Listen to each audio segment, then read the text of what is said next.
वर्ध्यात सामाजिक कार्यकर्त्यावर पोलिसांकडून मारहाण, धमक्या आणि खोट्या गुन्ह्यात डांबले फुटेज असूनही सत्य दडपले.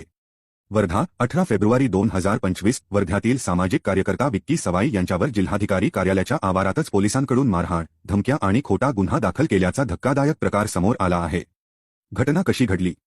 सवाई यांनी दिलेल्या माहितीनुसार ते जिल्हाधिकाऱ्यांना निवेदन देऊन बाहेर येत असताना पोलीस कॉन्स्टेबल श्रीतीश अशोकराव रोकडे यांनी त्यांना अडवले. रोकडे यांनी धमकी दिली, जर पुन्हा निवेदन घेऊन आलास तर तुला सरकारी कामात अडथळा आणल्याच्या गुन्ह्यात जेलमध्ये टाकेन. सवाई यांनी याचे व्हिडिओ रेकॉर्डिंग करण्याचा प्रयत्न करताच रोकडे यांनी त्यांचा मोबाईल हिसकावला, शिवीगाळ केली व मारहाण केली. खोटा गुन्हा आणि बेकायदेशीर कारवाई. घटनेनंतर अवघ्या 15 मिनिटांत सवाई यांनी पोलीस अधीक्षकांना लेखी तक्रार दिली. मात्र रात्री 8 वाजता सवाई आणि त्यांची आई वर्धा शहर पोलीस ठाण्यात गेले असता ठाणेदार व ड्युटीवरील अधिकारी यांनी तक्रार नोंदवण्यास सरळ नकार दिला. उलट सवाई यांच्याविरुद्ध खोटा गुन्हा तयार करून त्यांना बेकायदेशीररित्या लॉकअपमध्ये डांबण्यात आले.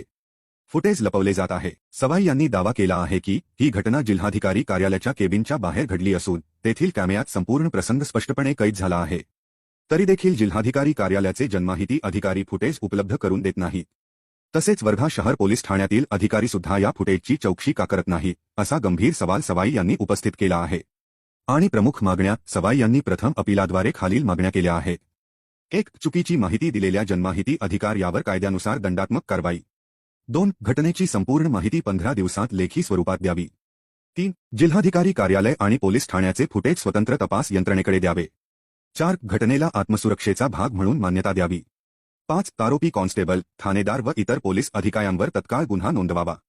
6. ठरलेल्या वेळेत कारवाई झाल्यास राज्य माहिती आयुक्तांकडे अपील केले जाईल. 7. पोलीस अधीक्षकांना 3 वेळा तक्रार करूनही आरोपींवर कोणतीही कारवाई झाल्याचा गंभीर आरोप. संस्थापक अध्यक्ष विक्की सवाई. वीर अशोक सम्राट संघटना.